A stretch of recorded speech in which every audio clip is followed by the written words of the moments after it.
So, when you think about the rise of the American empire around the turn of the 20th century, what comes to mind? Probably presidents, soldiers, big businessmen, right? That's the story we usually get. But what if a huge piece of that story, a really crucial piece, has been kind of left on the cutting room floor? What if I told you the American empire wasn't just built with battleships, but also with baked beans? It sounds a little nuts, I know, but it points to a hidden engine of power we rarely talk about. Okay, check this out. This is a political cartoon from 1901, and it's called Columbia's Easter Bonnet. Now, Columbia, the female figure who represents the United States, is trying on a new hat. And that hat is a warship. Right on the side, it's labeled World Power. I mean, this image just perfectly captures that feeling of swagger and confidence a lot of Americans had about their country's new, very muscular role on the world stage.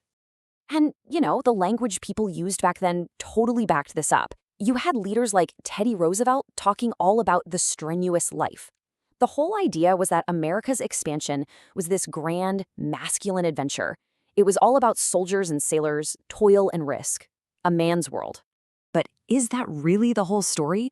Was America's global reach truly just a man's world? Well, it turns out the real picture is way more complex and, frankly, a lot more interesting. So let's peel back that layer. See, American imperialism wasn't just about military force or political deals. It was every bit as much about spreading cultural and economic influence. And that influence often wasn't carried by generals with guns, but by women with, believe it or not, everyday stuff from the kitchen. Yeah, even ketchup. So how on earth does ketchup become a tool of empire? Well, to really get our heads around that, we need to look at the story of one pretty remarkable young woman. Her journey tells us just about everything we need to know about this hidden side of empire. All right, so meet Margaret MacLeod. The year is 1903. She's just 21 years old. She's in Australia, and she needs a job. She ends up getting hired by the H.J. Heinz Company as a product demonstrator. And she had no idea, but her career was about to go very, very global. And we're not talking about a local gig here. MacLeod went on this incredible world tour. After Australia, she went to South Africa, then to India, and then all the way over to Japan, all selling Heinz products. Just think about that for a second. Travel back then was hard, and this huge global corporate push was being spearheaded by one young woman. But here's the crucial thing. Margaret MacLeod wasn't just selling relish and beans. Wherever this dainty young girl with golden hair went, she was projecting something bigger. She was selling an image. She was selling the idea of American middle-class life, the ideal of American womanhood, and ultimately what her company and many others saw as the virtues of American civilization. So why? Why was a woman demonstrating how to use ketchup so important? To get that, we have to zoom out and look at the powerful and very gendered ideas that were fueling this whole imperial project in the first place. Around 1900, the word civilization had a very specific and pretty troubling meaning. It was rooted in this belief that all of humanity was on a single, linear path of progress, a hierarchy. And, wouldn't you know it, at the very top of that hierarchy were white Europeans and Americans in their industrial societies. You can almost picture it like this ladder. The idea was that society started out in a savage stage. Then they climbed up to an agricultural one, and finally they reached the very top, the civilized industrial stage.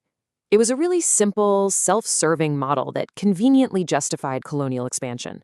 Hey, we're just helping these other folks climb the ladder. And this idea of civilization had really specific jobs for men and women. Men were out in the world, running industries, engaging in politics. But white women, because they were supposedly freed from hard labor by all this progress, were put on a pedestal. They became the moral compass, the spiritual authority of the home. They were living symbols of just how advanced American society was. And this is how we get back to economics. Civilization wasn't just some abstract idea. It was something you could consume.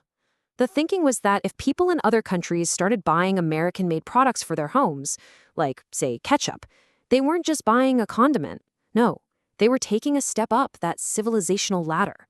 They were absorbing the virtues of America. And that is exactly why Margaret MacLeod's job was so important. But, of course, not all American women were buying into this mission. Not by a long shot.